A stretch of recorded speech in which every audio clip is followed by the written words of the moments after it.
শুভেন্দু যদি হিন্দু হিন্দু বলতে পারে, আমিও মুসলিম মুসলিম বলতেই পারবো। আমি নেত্রীর হাত শক্তিশালী করার জন্য যা করার দরকার করব, আনুষ্ঠানিকভাবে তার সূচনা। দিলীপ ঘোষ আমার কাছে রাজনীতিতে বাচ্চা ছেলে, এখন আবার মুসলিমদের জন্য অত দরদ উতলাচ্ছে কেন? ছিল আজকে আমার স্ট্যান্ড, আগেও যা ছিল আজও আছে।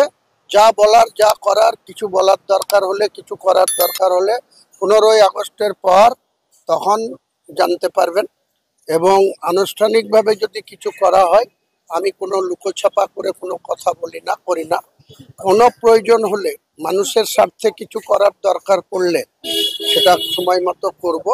এবং 1 জানুয়ারি 2026-এ আনুষ্ঠানিকভাবে তার সূচনা হবে। বলবো আমার গোপন পলিসি, আমি কি করব, আমি নেত্রীর হাত শক্তিশালী করার জন্য যা করার দরকার। আমি তো নেত্রীর বিরোধী না। অভিষেক ব্যানার্জি আমার নেতা, মমতা ব্যানার্জি আমার নেত্রী, কিন্তু তাদের ক্ষমতার অপব্যবহার কিছু কিছু জায়গায় হচ্ছে।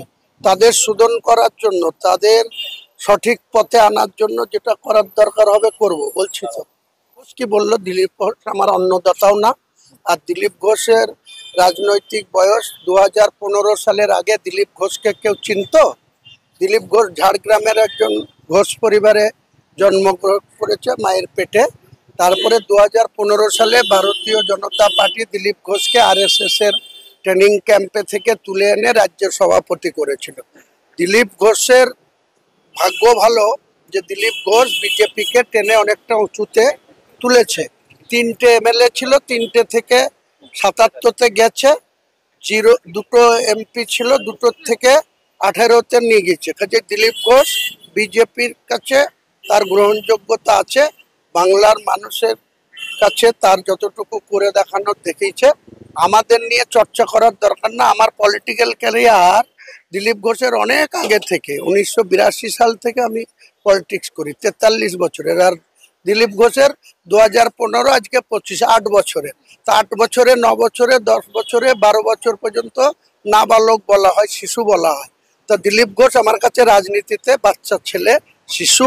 ওই শিশুর কোনো প্রশ্নের উত্তর আমি দেব না। মুসলিমদের জন্য ওনার এত দরদ উতলে যাচ্ছে, অথচ ওনার যে 6 বছরের উনি রাজ্য সভাপতি ছিলেন, তখন প্রতি পদে পদে, প্রতি মুহূর্তে, আমিও 18 মাস উনি যখন রাজ্য সভাপতি ছিলেন, কৈলাস বিজয়বর্গী প্রভারী ছিলেন, জেলার এই রাজ্যের ইনচার্জ ছিলেন, তার হাত ধরে আমি দিল্লিতে বিজেপিতে গিয়েছিলাম বলে উনি পদে পদে মুসলিমদের গাল দিতেন আর মুসলিমদের তাড়িয়ে দেবো বলতেন, মুসলিমদের এই রাজ্য থেকে তাড়িয়ে দেবো। এখন আবার মুসলিমদের জন্য অত দরদ উতলাচ্ছে কেন? দিলীপ ঘোষের নিজের দলেই পাত্তা পায় না। নিজের দলের প্রাইম মিনিস্টার আসলে, স্বরাষ্ট্রমন্ত্রী আসলে তাকে ডাক পায় না।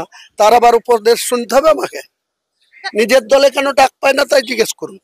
তার কর্মফল যদি এত ভালো থাকতো, প্রাইম মিনিস্টার কদিন আগে আসলো দুর্গাপুরে, ডাক পাইনি, ও পালিয়েছে দিল্লি।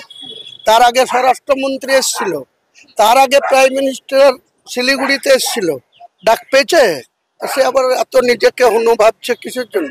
বললাম তো আমার পলিটিক্যাল ক্যারিয়ার 43 বছরের, 1982 সাল থেকে অব্দি হিসাব করে দেখুন 43 বছরের। আর ও দিলীপ ঘোষকে পশ্চিমবাংলার মানুষ, ঝাড়গ্রামের একজন বাসিন্দা হিসাবে আগে থেকে সে জন্মেছে। কিন্তু 2015 সালের আগে দিলীপ ঘোষ নামক কোনো ব্যক্তি ছিল কিনা পশ্চিমবাংলার কটা মানুষ জানতো? আপনারা সাংবাদিকরা কটা জানতেন? কলকাতার কটা মানুষ দিলীপ ঘোষকে চিনতো, জানতো? বড় বড় কথা বলছে আর মুসলমানদের জন্য দরদ উতলে যাচ্ছে। মুসলমানরা কোনোদিন পশ্চিমবাংলার মুখ্যমন্ত্রী হওয়ার স্বপ্ন দেখে না, তারা এটা করবে না। মুসলমানরা নিশ্চয়ই তাদের পার্সেন্টেজ অনুযায়ী তাদের জনপ্রতিনিধি হওয়ার অধিকার সংবিধানে আছে।